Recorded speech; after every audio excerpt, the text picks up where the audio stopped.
Welcome to the Global Connection, a Tel Aviv University podcast. Journey with us as we discover how TAU's academic community and friends are engaging with and helping to shape this ever-changing world. Hi, everyone. Welcome to the Global Connection. Today, I am welcoming Ran Tel, who is head of the International MFA Documentary Film Program at Tel Aviv University's Steve Tisch School of Film and Television. Ran is also a celebrated documentary film director whose work, such as his most recent film, 1341 Frames of Love and War, about the famed war photographer Micha Bar-Am, addresses Israel and Israeli society through a social historical lens.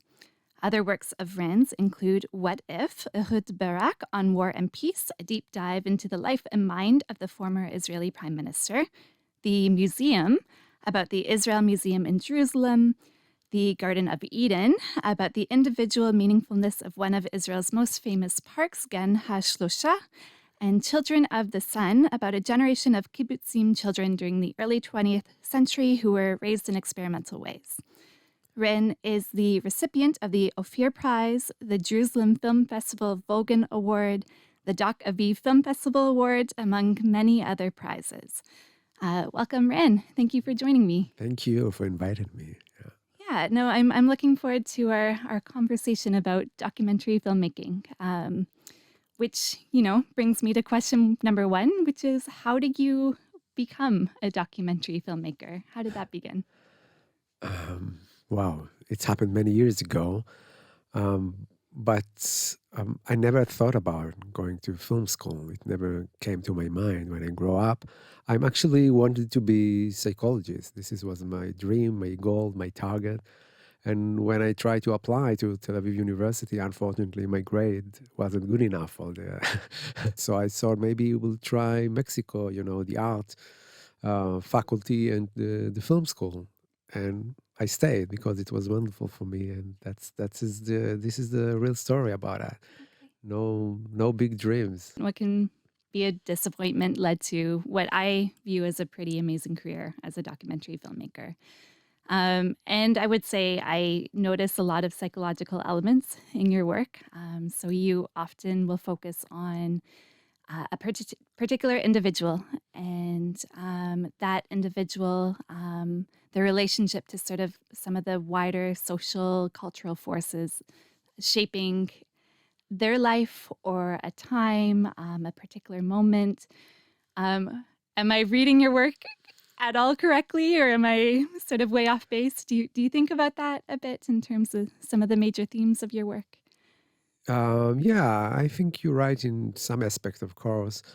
I always try to understand, history through the story of the simple people, the common people, the people that, they didn't try to organize everything, but the history of the big forces of history hit them some days and came to the window, through the door, or I don't know, through where, and change everything.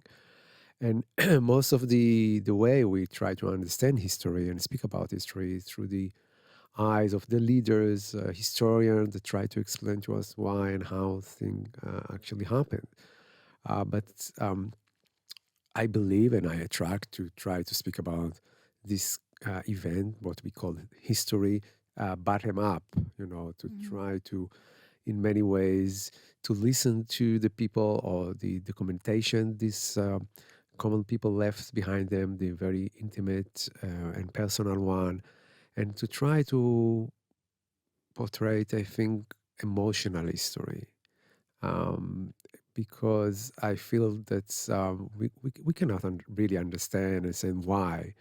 But if we can go into the heart as much as possible to the people that actually live through these events and conflict and stuff like that, maybe we can understand more about why and how.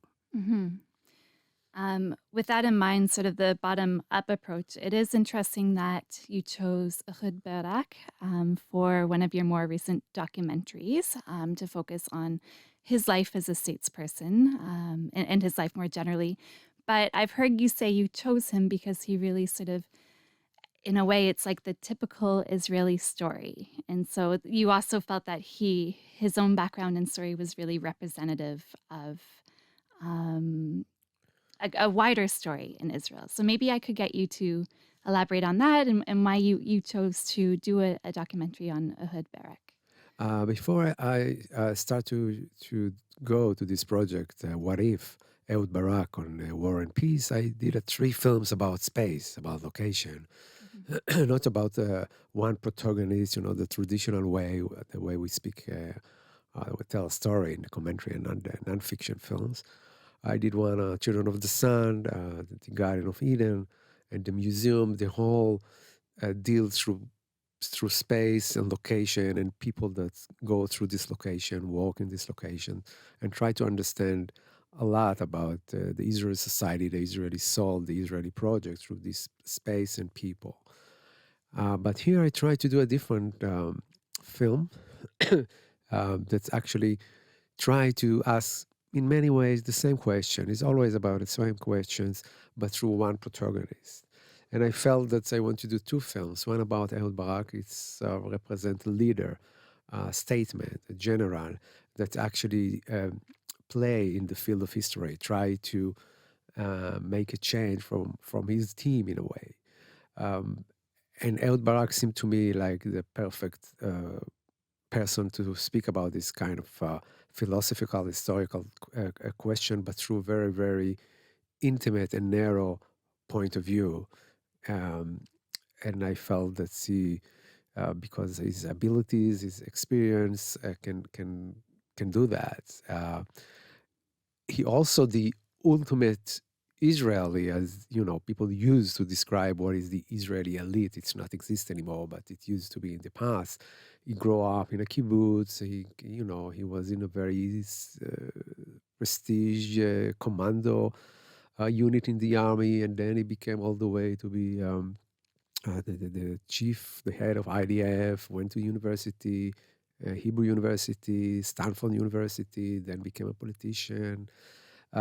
So he made the right way, he took the right road to become important in the Israeli politics, in the Israeli history, and then he tried to play in the, in the big leagues for a team, and that's why I choose to work with him. And the second film about Micha Bar-Am, 3041 Frame of Love of War, it's about the guys, his role in history is to take images for Mhm. next generation to try to understand the same kind of history. So a photographer and a leader uh, about the same questions that came out for the people that lived in Israel through the last 75 years. Okay.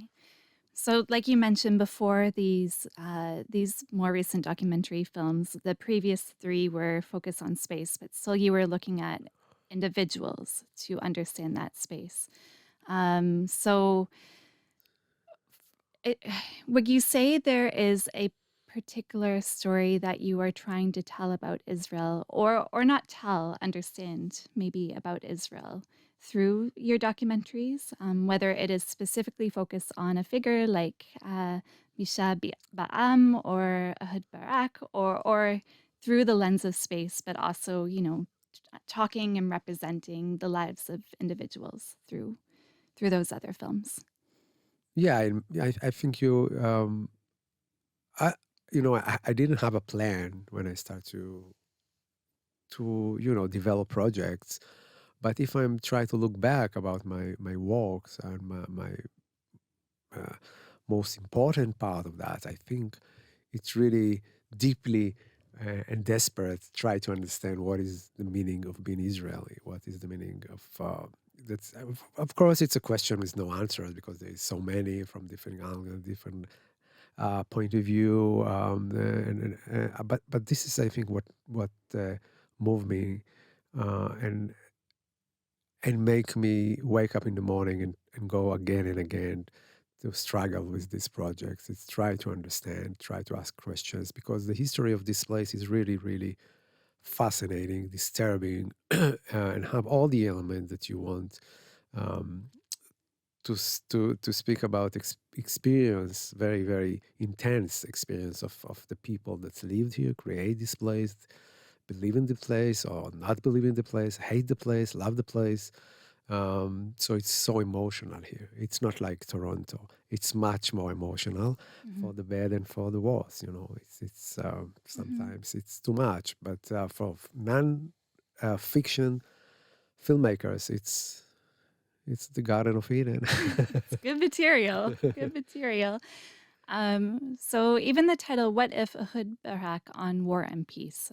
So I've heard you mentioned you were inspired partly by Tolstoy and some of the major themes in Tolstoy and War and Peace, and so one of the big ones being sort of how much autonomy do we have as individuals to shape the future when we're in the middle of these wider, complicated social and cultural forces. Can you elaborate on that a little bit? Like, how much thinking do you do about that theme? I think it's led these two films. It came from Tolstoy and the question that Tolstoy asked in the late 19th century about the war that's happened in the beginning of the 19th century. And we are now in the 2023, and in many ways we ask the same question Tolstoy asked with no better answers about that. Um, and of course, Ehud Barak, is he create history or is the product of history? And the same any one of us can ask himself how much of our freedom it's by the way we grow up, who we grow up, our gender, and the specific time that we have live right now. um, so it seems that we don't have so much to do, if we're looking about the huge tsunami forces around us, and we're just struggling. There's so much that we want to understand, but it's very difficult to understand what shaped this time. It's technology, demographic question, economical, political, religious, spiritual, I guess all together. But how to define it, I think it's almost impossible. Maybe some philosopher can do that, but it's also very, very difficult. But I think, especially if we think about Israel in 2023, that it's very chaotic and dramatic year in our life. Sometimes I feel you need to act because this is the right ethic act that you can do. You don't know if you're going to lose or you're going to win, and what will be the result of the act that you decide to take. But if you think about it as a ethical act, then it's much more simple to go Okay. out of your house and do something. Okay. Um, we don't know what will be the result. It's too complicated. It's too big. There's so many different forces from all over. Okay. Uh, So the ability to act without regard to the outcome. yeah, yeah. That's a powerful approach for you. hmm Um, Because I know that the story is never ending, and we don't understand the story, and we continue to speak about the same story over and over and change the meaning of the story. It's so powerful. mhm. Uh, that's why I think in a very dangerous time like this time, we need to ask ethical question and not a practical question. Mhm. You know, Mhm. Do you find that you are often asking ethical questions, not only to help you frame the story of a documentary film, but during the making of a documentary film too? How often are you faced with even in the editing room? Um, yeah, I think it's everyday questions that came out. I think. Especially in art, there is so much ethical question you need to ask yourself when you're doing what you're doing. And if you're going to documentary cinema or nonfiction cinema, it's even much more in front of you all the time, because what we're doing, we're using other people's life to tell the story as we understand that. So the reality out there is just, this is the subject, this is the materials in a way that we use in order to create our own interpretation, point of view, and etc. So we have much more responsibility toward the materials than maybe other media. So the question, the ethical question, need to be there Mhm. every day, every cut you're doing. I'm think there is no manual that's going to tell you what would be the answers. But if you ask the right questions, I hope the answer will be better.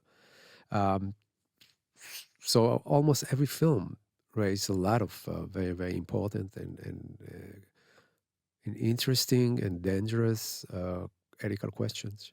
Okay. Now, in 1341, Frames of Love and War. Um, am I getting that correct? Yes, 1341 Frames of Love and War. Sorry.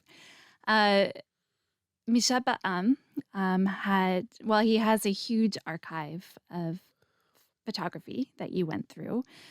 But what I found really interesting is that later in life, Bar-Am said he no longer believed that photographs had the power to change the world. And I was curious what your thoughts on that statement is.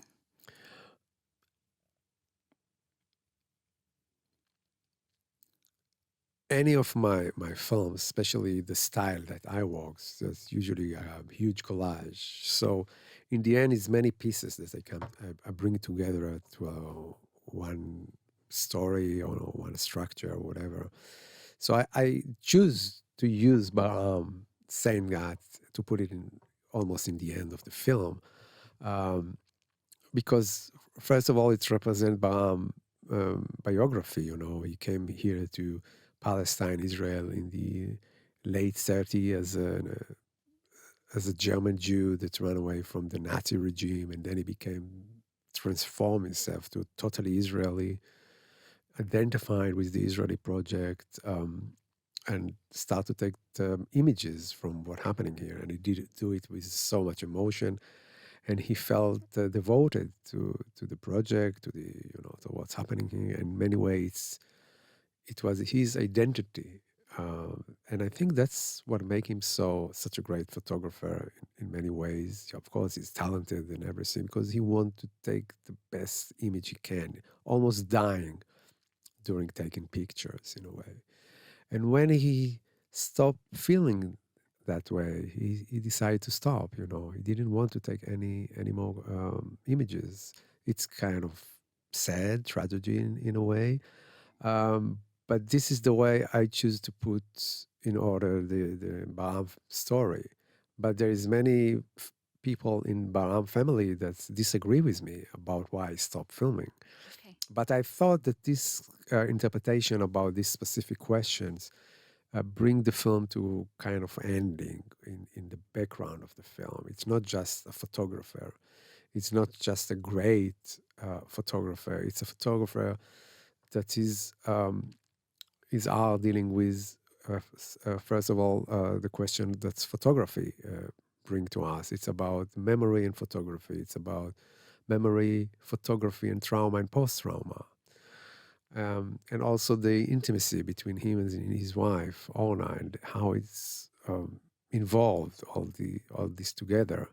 And of course, in the background, but it's a very important background, it's the history of the state of Israel, and all the conflicts and the violence that Micha went to see with his camera and then came back home wounded in a way, even he didn't get any shot or something. And in many ways, maybe it's represent um, the history of all this place, this neurotic and some people say post-trauma nation in a way. When you are working on a project like that, how much of the story comes out after? And how consciously are you going into a project, knowing so with Misha Ba'am, knowing his life, knowing his work, do you have kind of an idea of the story you'd like to tell beforehand? Or is it really through the conversations, through looking at his visual work that a story starts to develop for you? Yeah, there's no major plan in advance. I came to Micha Bar-Am because they're looking for a great photographer, as I told you, after Barak. And I knew, of course, Micha images because he used to be the most famous photojournalism in Israel, and but it took me uh, one or two meeting with the Bar-Am family, and when they took me to the basement, to the archive, they opened the door. I felt that this is the place I want to stay. This is the place for me because I'm like a fan, so I have a fetish to archives, and I decided to stay without knowing what to do. Um, so it's just a process. Usually I record my interview, like we're doing here, but without the camera and everything, and much simple equipment. Mhm. So the first time I opened my recording in the kitchen of the Ram family, Orna just took a chair and joined the party, and I didn't plan that. But 15 minutes later, I understood she going to be one of the heroes of this film because she's so fascinating. She's so smart, and she brings so much to the table. So it just happened. And after the way it's developed, after a week or a month, I don't know, when I stay in the archive and try to understand the archive, it's 500,000 negative slides and everything. Um, I thought that it would be wonderful. It will be 100% based on the archive. I don't want to shoot anything by myself. Um, and I approached to Bar-Am and pitched them about the idea, and they accepted immediately. So it was wonderful because for me, then the cinematic aspect started to develop as well, not just the story, because I understood that I can do a film that it will be 100% through the eye of the protagonist. He saw everything. He was there with his camera, with his Leica. He decided it's important enough. He raised the camera, make the frame, and freeze the moment. So it's a recording of a thought, of a mind in a way. And usually in cinema, we cannot do that. It's not, literary or stuff. We don't know what you think right now. What do you feel right now? We Right. just can, the camera capture your image, but she cannot capture what you think right now. But in this film, I could have some ideas about what he thought because I have the frame that he decided to freeze.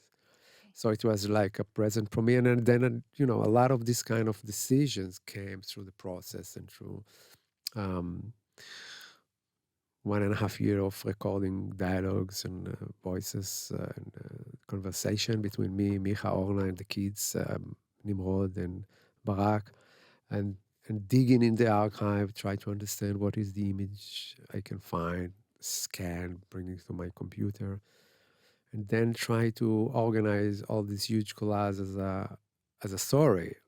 So it's a totally uh, process. It's nothing in I have no idea. I have some ideas, but not too much ideas before I start a project. Okay. Okay. Given that the way you work on a documentary film, so it is a process, that you just sort of get into, and it sounds like it depends on the subject matter and the approach can change. Is there an underlying theme? And I might even ask a wider question. Like for you, what is the significance of documentary filmmaking? What do you mean by that? Can you be more specific? So, I just want us to sort of zoom out a little bit. So, you've talked about the process you went through for making this film and the creation of that film. Um, You're asking why? why? Why do you do it?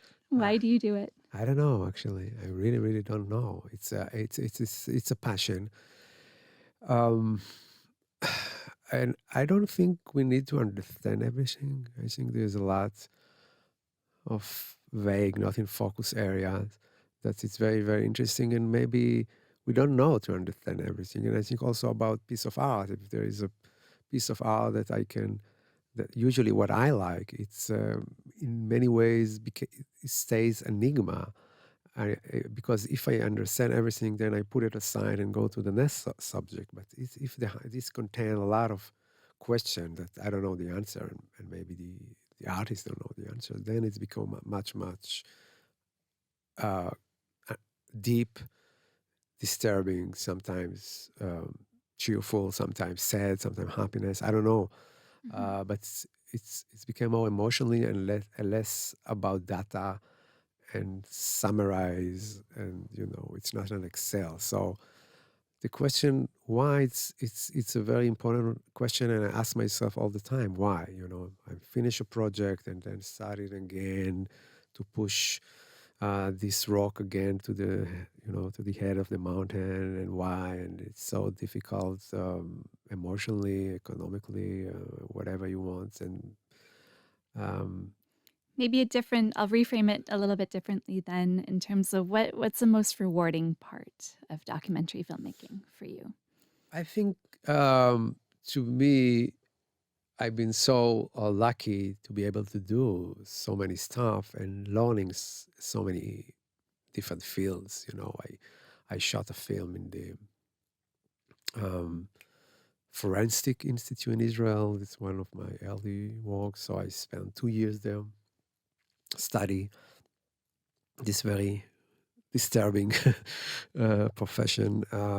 Or I'm doing about the Garden of Eden, about one of the most famous park in Israel. Have you been there? I haven't, So you truthfully. should. It's a I need very to go. Israeli spot, not for tourists. And then it became for a question of landscape and landscape architecture, and how landscape architecture came with history and politics, and it became a very politics question.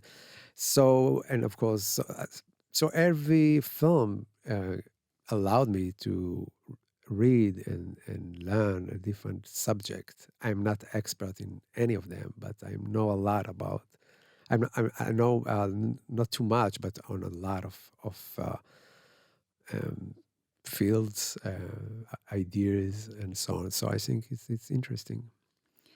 So I can imagine I want to uh, turn to a slightly different subject, but you're the head of the International MFA in documentary filmmaking.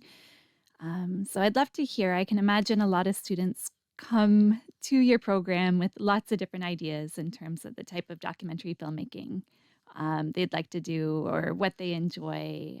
So, can you tell me what the youth are up to these days a little bit? It's hard, really, because we have students from all over the world, different age, and I guess it will be not fair for them that I will put them in one bag. So any one of them is individual, and I think the commentary cinema, it's much more free than fiction one, because there is so many way to tell the story. There is so many manipulation, or a language, let's say, that's developed in the commentary cinema style and history, that they can use. So it's confusing for them, and it's take a lot to learn this language. I think if I will try to answer some of you of the question, people of this generation maybe deal a lot with themselves. It's it's difficult for them to go to the others.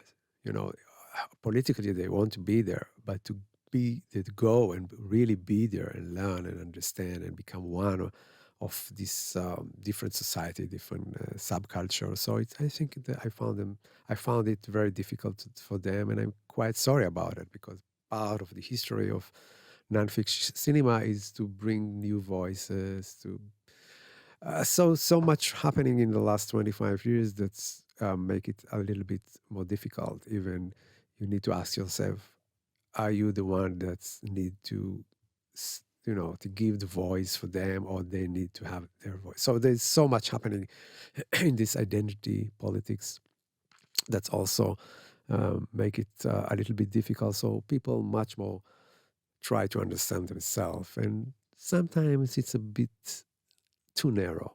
Okay.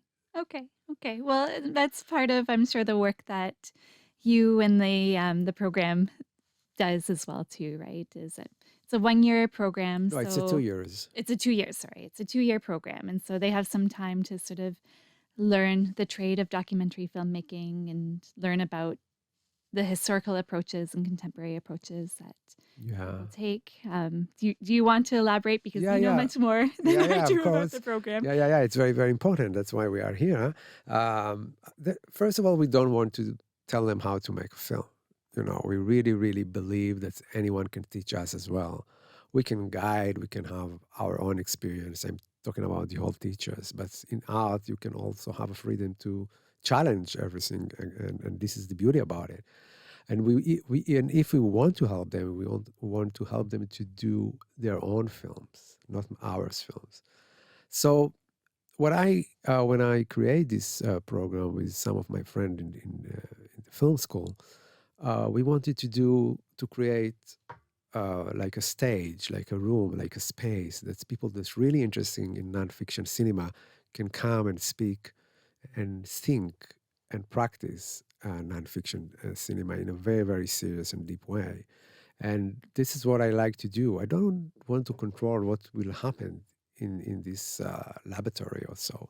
I just want to create the conditions that something beautiful and interesting and disturbing will come out for that. That's what I'm doing. I have also a magazine that's critics in documentary cinema. That's I'm not want to control nothing there. I just want to create the frame, the stage, and hope that something interesting will come out for that. And the student have like 3 workshop of directing if we became more with more details, 2 on photography, 2 workshop on editing, 1 of research, 1 workshop on how you write a script in nonfiction cinema, sound design, how to go from script to production, um, also anthropological cinema, meeting with Israeli directors, meeting with international artists like in a master class. And also, we really, really believe that our student, it's not about technical, how to operate the camera, it's about thinking. So it's very, very important for us, the theory part of the program. And they have 2 seminars and 1 class about ethics. We spoke about ethics. So it's all together, I think, and believe it's a very, very rich and very interesting program for students that really, really want to dig into non-fiction cinema. They study 2 years, but the last semester they can go home to their own country and work about the final project from in distance with us. Okay. Okay. Well, it sounds like a very expansive program. Lots of different opportunities to sort of take Expensive? it expansive in terms of you're not really, there isn't really a very specific way that you have to go about it. It sounds like once students are accepted, they really have the freedom to develop in the way that they're going to develop. And they're lucky to have you as a mentor too. So, I hope so. You yeah. need to ask them about that. I have a feeling. I have a feeling I know. Thank you. Thank you, Ran. Thank you for your time. Thank you.